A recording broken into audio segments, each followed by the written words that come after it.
Well, a warm welcome to this talk, and I'm very pleased to welcome James Roguski from California, I believe. James, welcome. That is correct. I'm in the Los Angeles area. Thank you so very much for having me. I appreciate the opportunity to share some information. It's a very early morning for you, so thanks for getting up early for us. I've been talking to people all around the world about this. It is a worldwide thing, and so actually it's perfect timing. Let's get into it. Yeah, just tell us.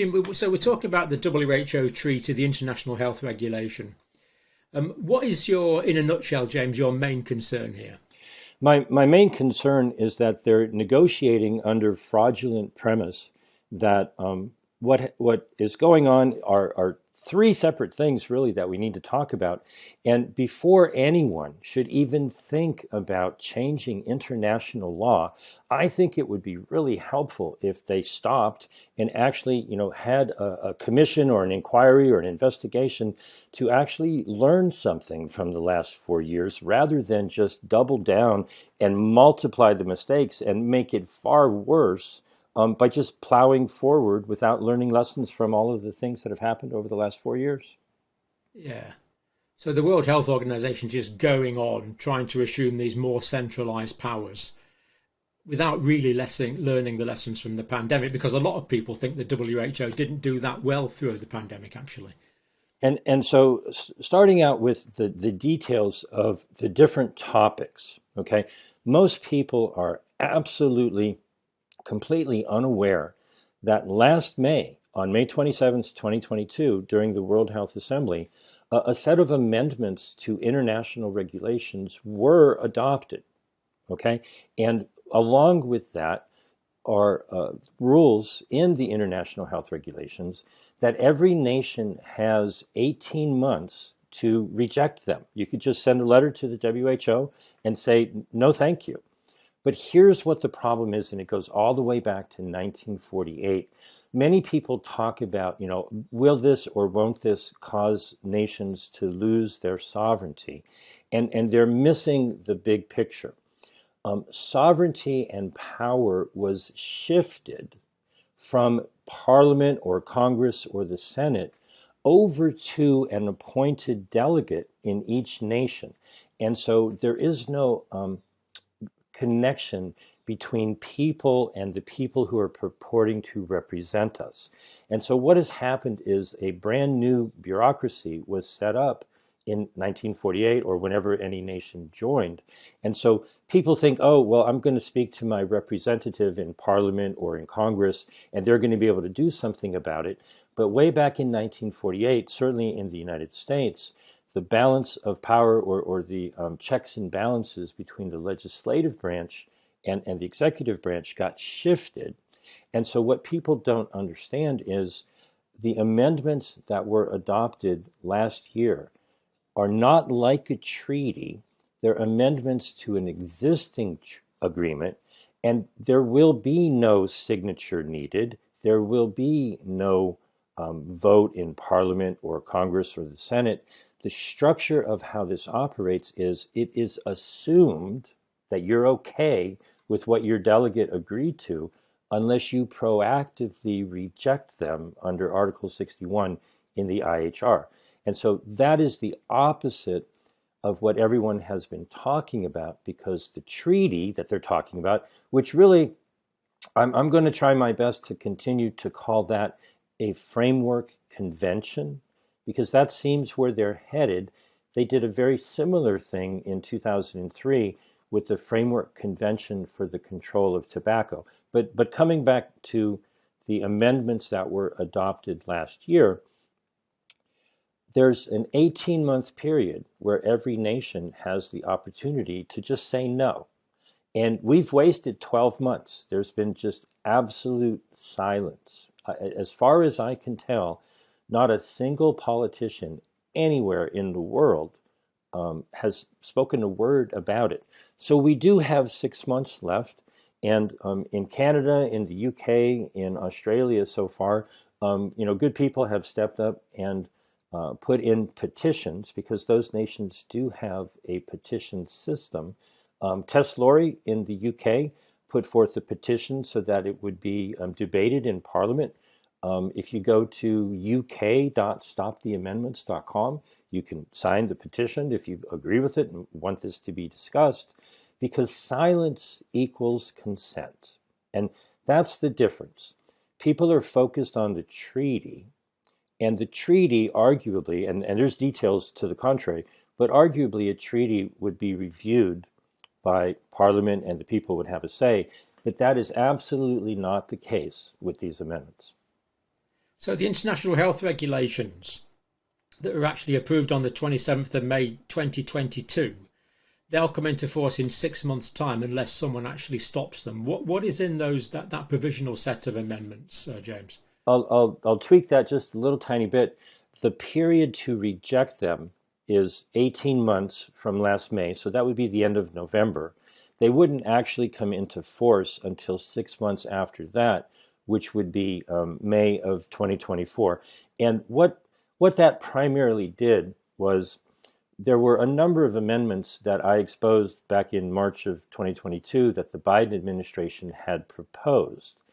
That document from the United States was completely ignored. It was not brought up for a vote or any such thing. But in the middle of last year's assembly, a number of nations, the United States, the European Union, and the United Kingdom, sponsored a different set of amendments.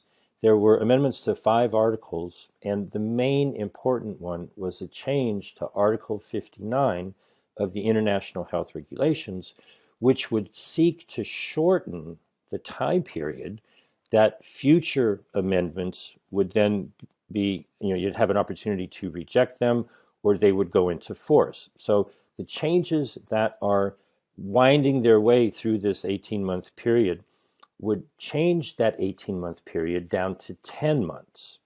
They had tried to get it all the way down to 6 months. They were negotiating. They said 9. They ended up settling on 10 months.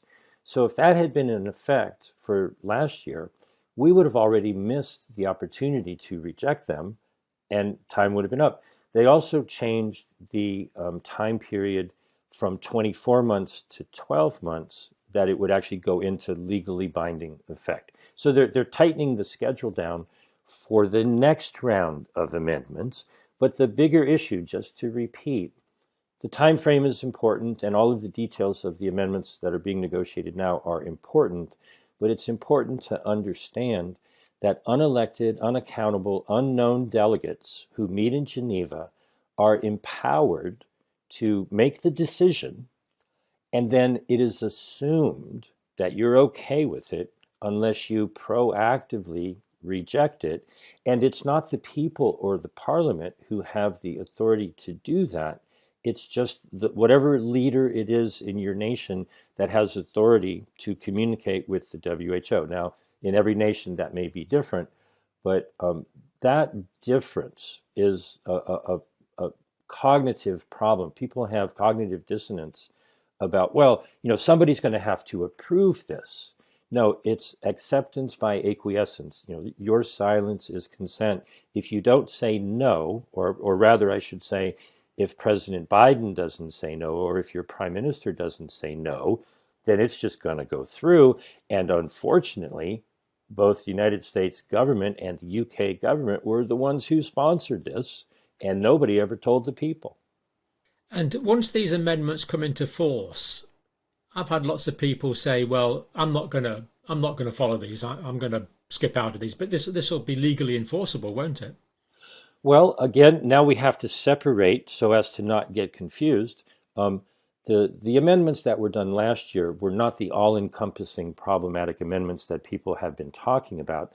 The amendments last year primarily just shortened the time period that you would be able to reject them, and they would come into force faster. So let's like draw a line in the sand in our discussion right now. There are things that people can do in the United Kingdom. You could go to uk.stoptheamendments.com, sign a petition there. You can go to australia.stoptheamendments.com to sign the petition there. Unfortunately, you've missed the opportunity to go to canada.stoptheamendments.com, but they only needed 500 signatures, and I think they got almost 19,000 in 30 days. In the UK, you need 100,000 because you have larger population, and it would result in a public discussion of this amendment situation. So now moving forward into the second issue, which are the amendments that were um, first made public in mid-December, but I'd like to rewind just a little bit to give the explanation of how this all came to be. Last May, in addition to adopting the amendments that we've been discussing, the World Health Assembly also adopted a plan to encourage other nations to update the international health regulations. And so they said to all the nations, by September 30th, please submit any proposed amendments. So on September 30th, or a little bit thereafter, a couple of nations were late, there was 197 pages of proposed amendments. They tallied them up. There were 307 specific amendments to the international health regulations. They pretty much kept that completely secret until mid-December. And they revealed them in mid-December. I reported on it. People have learned about them. And so we're certainly not going to cover all 307 amendments. Now I hope we can cover some of them.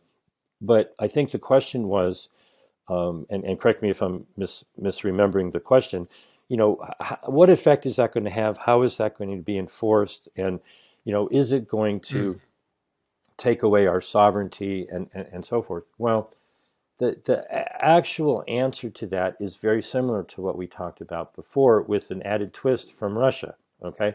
And so the issue is the power to approve or disapprove them, or fail to approve them or reject them, has been taken away from the people and their representatives, and has been shifted to the executive branch in most governments. And so it's not the case that any of those amendments are going to be reviewed by Parliament or voted on in any kind of referendum or any such thing. The power was shifted back in 1948, and it was enforced again in 1969 when the international health regulations were agreed to. And so it's your executive branch of your government that will be required to enforce the agreements, or the obligations under the agreements. Now, this isn't normally where I start, but because it's your question, Russia proposed an amendment to Article 4 of the International Health Regulations. And you can dig up the 197-page document and scroll down to Russia, and you'll see that they, if the amendments were to be adopted, it would require the government of each nation to enact legislation, or that could come in the effect of a regulation from some ministry or agency, or it could be an executive order.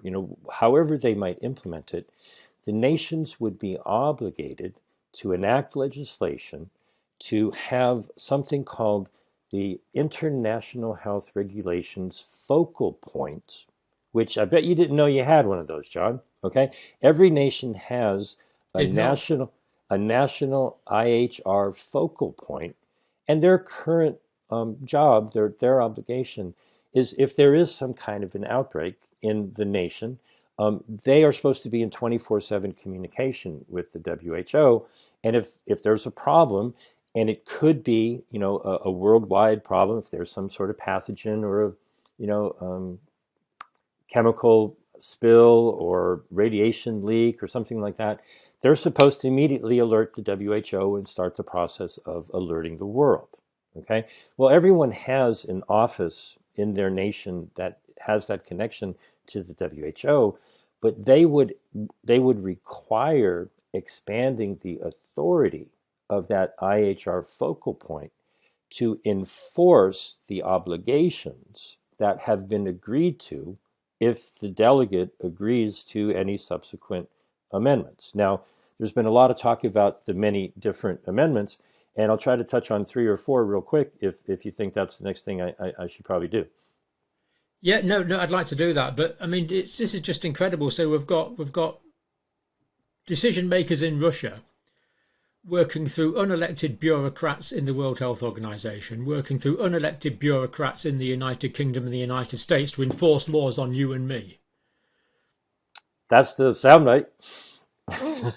Exactly. And so, some of the Incredible. some of the proposed amendments were jaw-dropping. I still recall. Yeah, let's go for those, James, I please. was sitting right where I was sitting right now when I first read it, and I saw my jaw just hang open. I couldn't believe what I was reading, Yeah, but it's all in print. All I'm doing yeah. is pointing out, their documents. So Bangladesh proposed a change to Article 1, and Article 1 is just all of the definitions. And in that, I think you're aware of this, I think you've already reported on this. The current definition of a standing or a temporary recommendation is that it's non-binding advice. Well, that's what a recommendation is. Everybody knows that, okay? Well, they would cross out the words non-binding, but coupled with other proposed. Well, they just crossed out the word none and left in binding, didn't they? Well, actually, they crossed out non-binding. So in and of itself, it's just saying that recommendations are advice. And so other nations have put forth a multitude of, 307 amendments. But the clearest one is from Malaysia, where Mm. they said the standing and temporary recommendations under Articles 15 and 16 shall be implemented as soon as possible. Okay. Well, shall in law means you have to. And so don't take it from me. Read the International Health Regulations Review Committee's final report. I'll explain that in a minute. They said, well, hold on just a minute. Okay. Something ain't right. If you're going to change the definition of the word recommendation and make it an obligation, that changes the whole nature of the WHO and the IHRs. And that right there, and it's not just one thing, it's the change of the definition and then the wording in multiple amendments that plays off on that language change. I mean, we're talking to 1984 Newspeak, war is peace and love is hate and up is down and left is right, and recommendations are orders. Okay. If you're going to change the definition of a fundamental word in the English language for purposes of the IHR, is it any wonder that everybody's confused? Okay. So moving on, because that's pretty darn bad right out of the gate. That's article number 1. Let's just change the meaning of the word recommendation.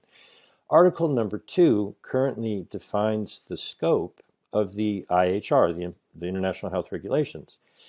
The scope says if there's an emergency, then, the IHRs come into play. Well, what's an emergency? Okay, we won't get into, moneypox and all the different things that happen, but the Director General is in many ways a dictator general. And so if he says there's an emergency, then gosh darn it, there's an emergency.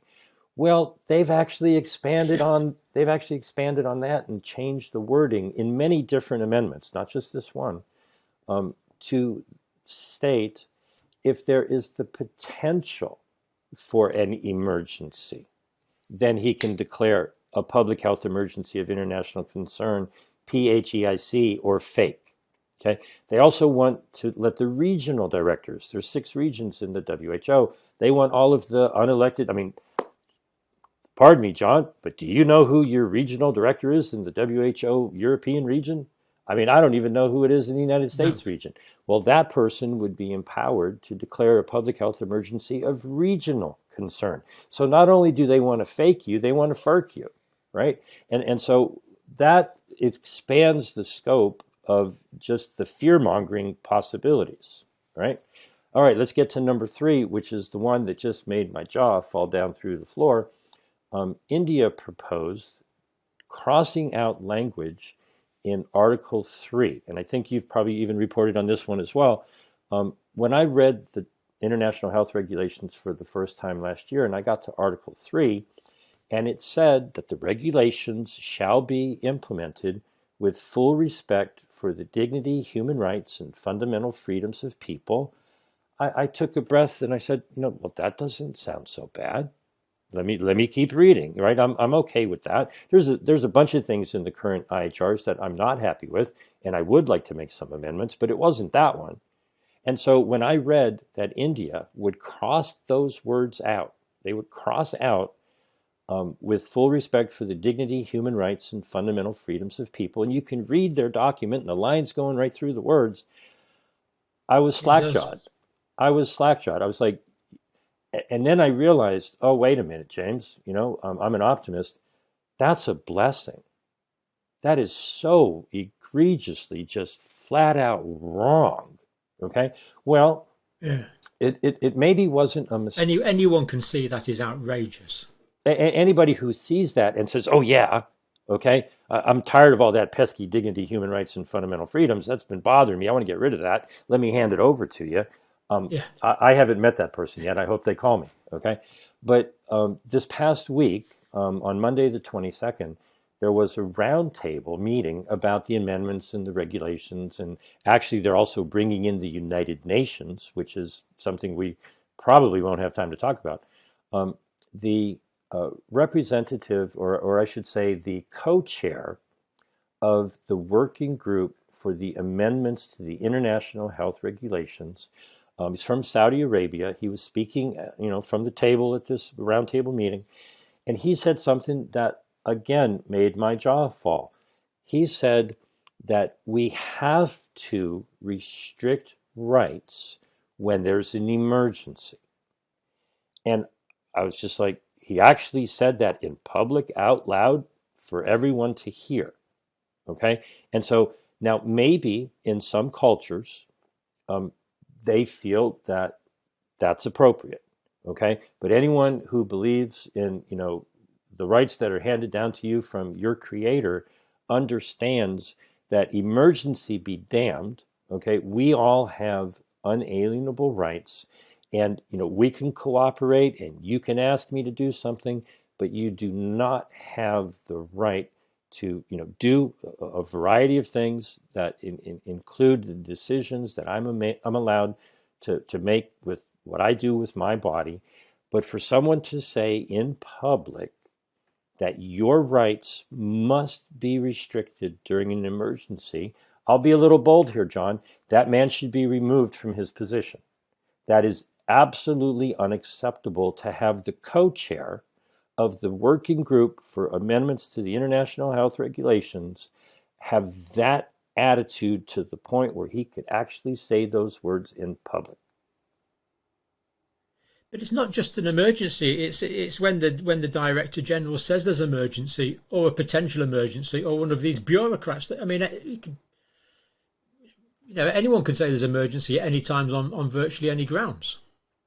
Uh, exactly. That's my whole point. Is if you're going to give yourself the power to say that there's an emergency because you say there's an emergency, we got to go all the way back to the Roman Empire. I believe that's where the language began. A dictator was the person who would dictate orders. A fine, upstanding, person who is respected by the community.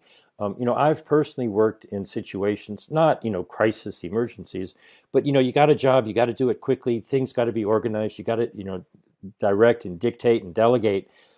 But you don't tell somebody to do something that's against their moral fiber. You don't tell them to violate their religious beliefs or do something that they feel the risk outweighs the benefit.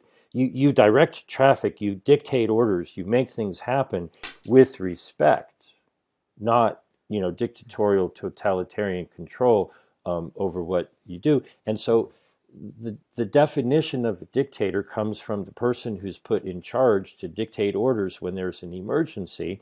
And so they seem to have realized that if they can keep an ongoing, permanent state of emergency, the United States, last time I checked, is operating under, I forget the number now, it's probably changed. It was over 40 states of emergency that have been declared, and they just keep renewing them. So the President of the United States has emergency powers for all of these many things. And then you wonder why your rights are being trampled on. Emergency or not, respect for human rights is a given. And if they could put into writing and speak in public that they want to, get rid of those rights, I think that ought to grab people's attention. Now, there's one more amendment that I want to, or Please. pile of amendments that I would like to talk about. The European Union as a group has Mm. proposed a number of amendments that fall under the category of a global digital health certification network. Now, it's not just the UK, there's also nations in Africa and India and Russia and Indonesia.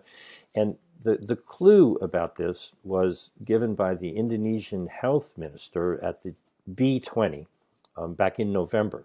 He said that Indonesia was proud. They wanted to put forth amendments to make it so that, and he proceeded to tell what I think are a number of lies. Okay, he said, well, you remember back in 2020 when we had to lock down the world. It's like, well, that was a choice. You didn't have to take that action. You're responsible for that choice. And then he said, well, that that hurt the economy. It's like, well, yes, but it mostly hurt the big box, Amazon, Walmart, those big stores. It didn't it didn't hurt them. It hurt the small mom and pop stores.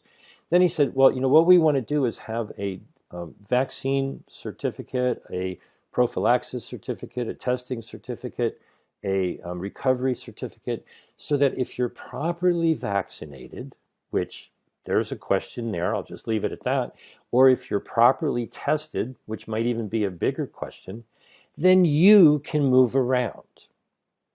Okay, well, excuse me, but I can move around if I want to move around because that's my inalienable right to not be forced to do anything to my body, even stick something up my nose, because number one, the things that, might test or protect or prevent transmission or whatever, those things are very questionable. And does the risk outweigh the benefit or does the benefit outweigh the risk? That's an individual decision. Okay.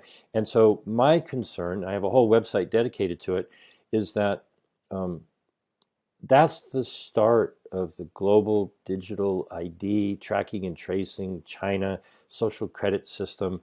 I actually have in my possession a little vaccine passport. My girlfriend traveled back in the 1970s, and this form is actually in Annex 6 of the International Health Regulations.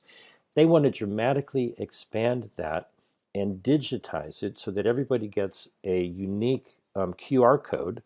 And before you book your flight, you're not going to be able to if your QR code gives you a red light instead of a green light.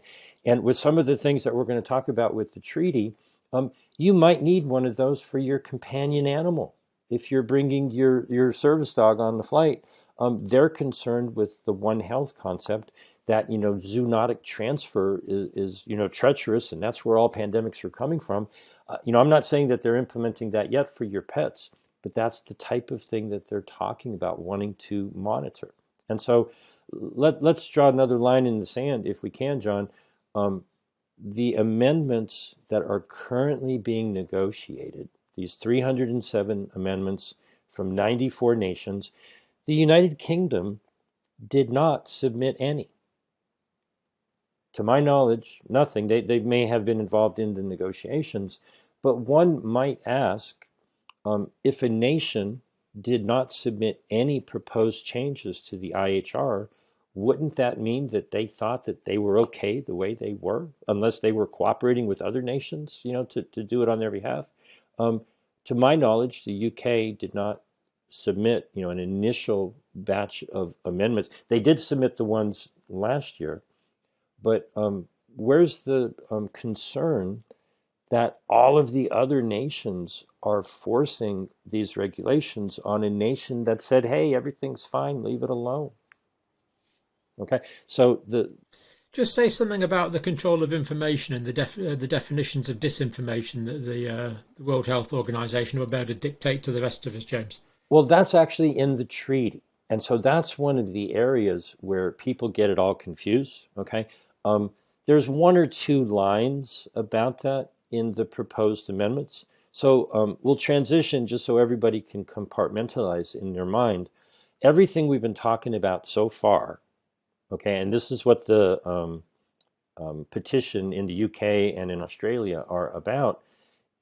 Everything we've said so far could be adopted by the delegates, and it could be subsequently rejected by the leader of any nation. But the authority to reject the amendments has been taken away from Congress or the Senate or Parliament all the way back in 1948 and in 1969. So any discussion of the amendments, if somebody says, "Oh, Parliament will just, have a chance to weigh in on that," the only way to fix this problem really is to exit the WHO, because the authority has been granted. And in the United States, that's exactly what we're doing. You can go to exitthewho.com and see the legislation to revoke the entry, because that is where the transfer of authority went from the people and the legislature to the executive branch. Okay, now let's change the mindset and talk about the treaty. Okay, and it goes by many names. They have called it a convention, agreement, or other international instrument. Most people have referred to it as the pandemic treaty. They've been calling it the pandemic accord. I'm going to call it what I want to call it, because everybody's calling it what they want to call it. I actually downloaded the Framework Convention for the Control of Tobacco, which is a very similar something that the WHO put into place in 2003. And I was shocked at the similarity. It's like they cut and pasted the Framework Convention for Tobacco Control and started with that as a template. The layout, the font, the details of a lot of it, it certainly seems like they know what they're doing. They did it before, they cut and pasted it, they put it in place, and then they started editing it. Now, I don't know if they did that, but it certainly looks that way. And so a framework convention makes everybody's head hurt. It's like, what the heck does that mean? Okay. People know what a treaty is. Usually you have a war, and at the end of the war, you divvy up the territory and you end the war and you move on. Okay. A framework convention is a nefarious little thing in my mind. You find some language that you can agree to, and you make it so that people get into the agreement, but it's just a framework. It's kind of like a Christmas tree. You put a Christmas tree in your living room, and then you start hanging ornaments on it. Okay. Oh well, let's hang this protocol on the framework convention. Well, when do you do that? You do that after everybody's agreed to the framework. Okay. Well, what if people wanted to put different ornaments than if you've envisioned how you would decorate your Christmas tree, and you go, yeah, let's get a Christmas tree. But then somebody comes in and starts putting different ornaments than you expected. You're like, wait a minute, that's not sorry. Now here's the problem. What we discussed earlier is even worse in the treaty. You can read the first couple of pages of the treaty. It all sounds nice and wonderful. Sovereignty and freedom and equity and inclusivity and all that sort of thing. Don't fall for that. That's how they get you to not read the whole darn thing.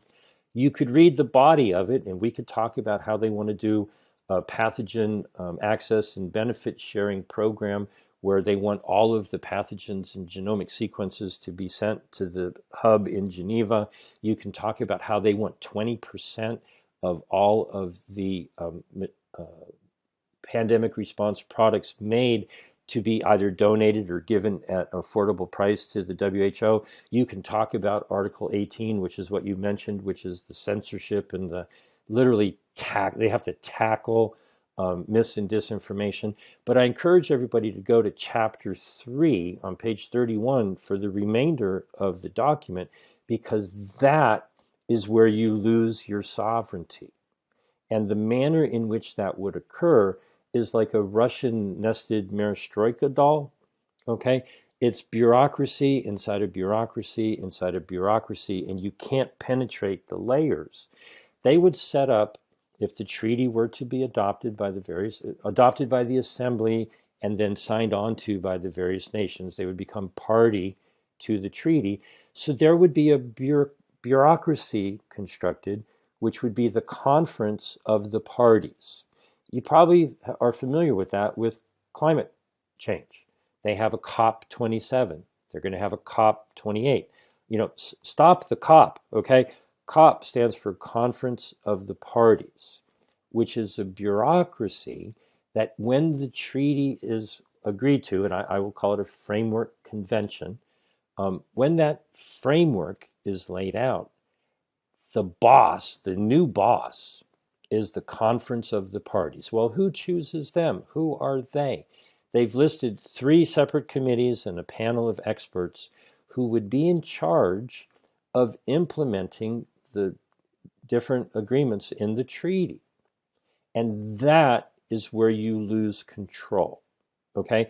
We've lost control by getting into the WHO, where delegates are allowed under Article 19 and 20 of the WHO Constitution to enact a convention or an agreement. That's where the CA plus comes from. It comes from the wording in the WHO's Constitution, Article 19 and 20. So the World Health Assembly is empowered by the Constitution of the WHO to adopt a convention. Well, when they adopt the convention and they pass on authority to the Conference of the Parties to then hang ornaments on your Christmas tree, to add protocols to the agreement, how do you stop those protocols? And you're not even going to know that they happened. Do you know all of the protocols that they've put in place for the COP 1, 2, 3, 4, 5, 6 through to 28?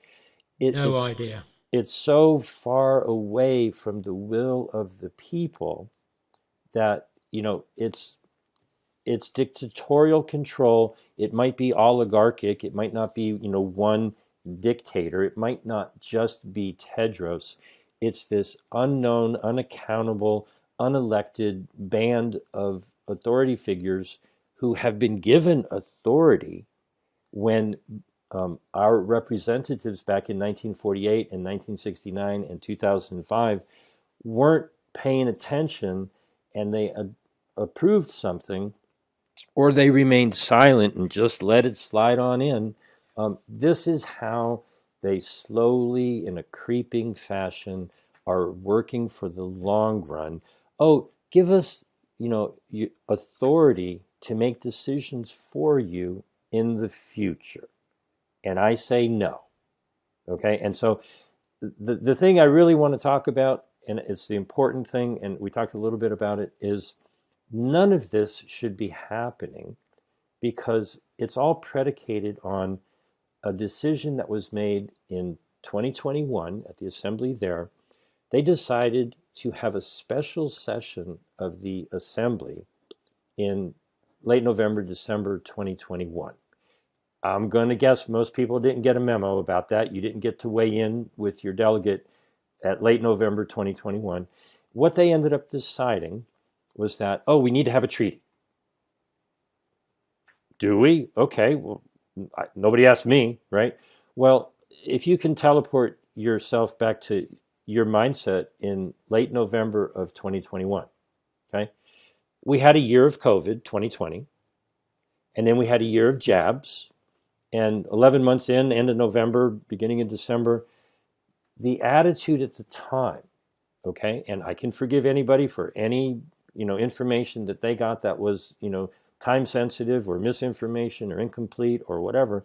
But the general zeitgeist, the general idea that was floating around at the time was, these jabs are great and they're going to save the world and we're going to get back to normal. And so Europe and Canada and America and Australia and New Zealand and other nations, they bought up 10 times what they needed. Okay? And so many nations at the time who were under the illusion that they were being shortchanged because they weren't getting enough and it was being all kept by the nations who bought up 10 times more than they needed, they were upset. And they said, this isn't fair. We want equity. Okay? They felt they weren't being treated fairly because all of the other nations were hogging, what they thought was good stuff.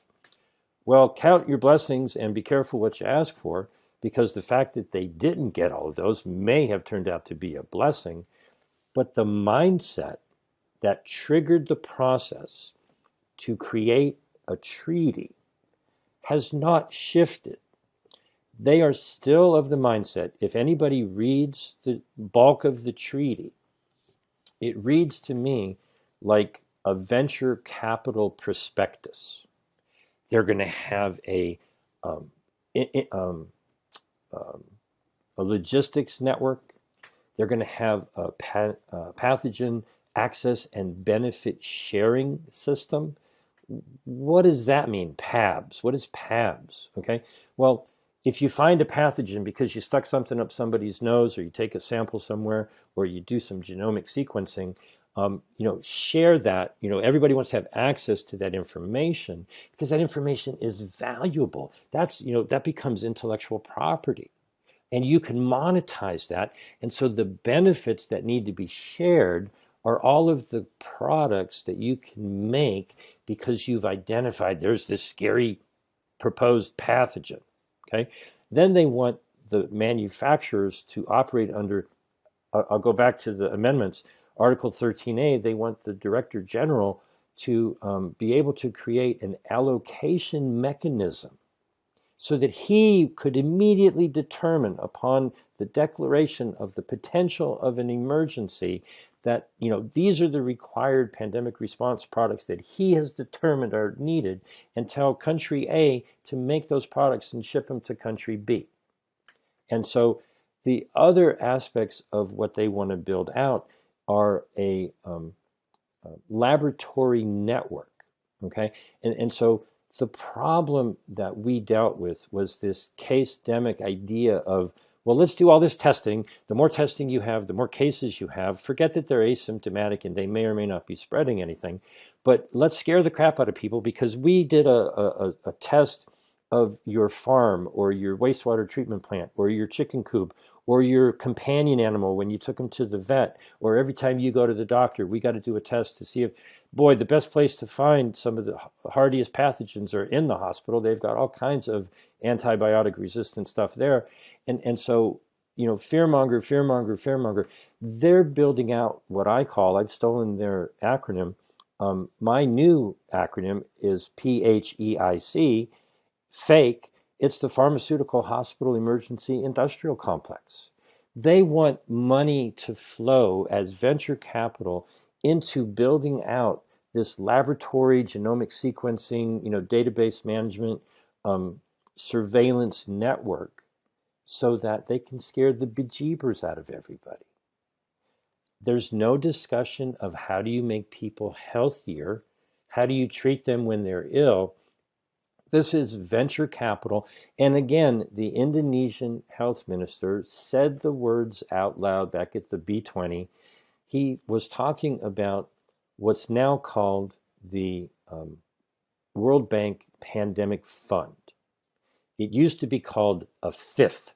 So what he actually said is FIF, Financial Intermediary Fund.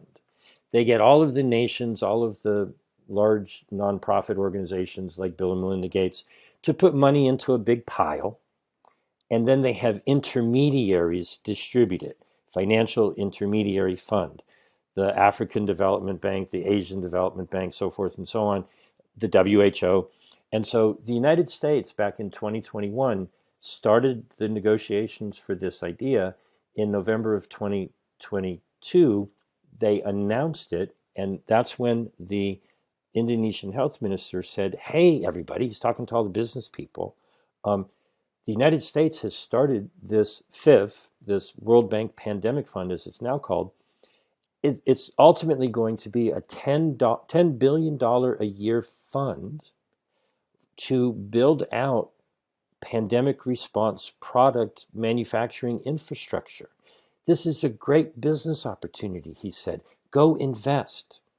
And so I don't give investment advice, but it sure looks like the growth industry is the industry that they use to scare the crap out of us. Let's go look everywhere for a pathogen, by whatever definition. Let's scare the bejeebers out of everybody. And oh, look at that. We've already made the products that you must have, because under the amendments, the recommendation to have those products is now an obligation, and you can't travel unless you get them. And so the documents, are intertwined, but the the things that the treaty would seek to do are not what a lot of people have attributed to it. Thus, the fact checkers give everybody a hard time. And so my take on it is, where's the after event review of, oh, we went along with what you told us to do, and that didn't work out so good. And the things that you said were things we should do proved to have much more risk than benefit. So did we learn anything? Well, apparently not. What they learned is that they had trouble controlling people in impoverished nations who didn't have the laboratories and the genomic sequencing and the testing, so they couldn't fearmonger as powerfully in poor nations. And they want to build out that pharmaceutical hospital emergency industrial complex so they can scare the crap out of everybody. And then they'll test your crap to see if you've got pathogens in your crap, in your sewage treatment plants. And oh, we found polio in the sewage treatment in New York, got to lock down, got to give everybody a shot. It's got nothing to do with the concern for people's health. They want the One Health approach to give them power over every aspect of life, because they're busy seeking out a pathogen that can then trigger an emergency and continue this cycle that we went through over the past couple of years. And John, thank you for letting me rant. I appreciate it. No, it's not a rant at all, James. And pathogens, of course, can be generated in the laboratory to order now. If you've got everybody sending you a whole bunch if a vested interest wanted a pathogen with a 20% case fatality rate, it could get one. If it wanted one with a 50% case fatality rate, it could get one. And if the one of the most frightening things you said there, James, was about the electronic control. And once people can control that, yes, they can control passports. And I'm just reminded of that verse in Revelation: no man may buy or sell without the number. Right. To be specific, that's not in this agreement. Okay. That sort of thing, when they talk about surveillance in the treaty, that surveillance means doing testing at your sewage treatment plant, your chicken coop, your farm, whatever. They're surveilling the landscape for pathogens. The surveillance in the amendments also talks about a different kind of surveillance. It's really hospital disease rates and deaths. It's monitoring. Oh, a whole bunch of people in Birmingham passed away, for some reason. We don't know what it is. In my view, in the UK and many other nations, they should be reporting on these abnormal, excess deaths. What the heck is going on? There is a public health emergency of international concern, and the numbers that show excess disease rates spiking is exactly what they are currently obligated to report to the WHO. I would love to see the records of every nation's it's called the National IHR Focal Point. They're obligated to report excess disease and death numbers to the WHO. I would love to see if they're actually doing their job with what's going on right now, which we both know is happening. Well, it's not in the public domain if they do, is it? Certainly not without a struggle. And so, John, I appreciate the opportunity to, try to clarify this with everybody. No, that's good. Just a few words concern me, James. European Union, Saudi Arabia, India, Russia. I don't think we mentioned China, Indonesia, Bangladesh, Malaysia, United Nations. All with amendments, but the UK without. It's very, very telling. So, well, basically, on behalf of the democratic peoples around the world. Thank you. Well, thanks for the opportunity, John. I greatly appreciate it. I'm going to do something that you might think is crazy, and maybe it is, but I do it every time I have an interview, is I give everybody my phone number. And so I'd like to do that now. I live in the U.S. in California. The country code is +1, and you can use Signal or Telegram or WhatsApp or whatever. My phone number is 310-619-3055. And I just want to ask people to remember 3 words, okay? John, you think everybody can probably remember 3 words, right? Stop, screw, and exit. And so people may be offended by the word screw. I apologize, but I've collected all of the evidence on stopthewho.com.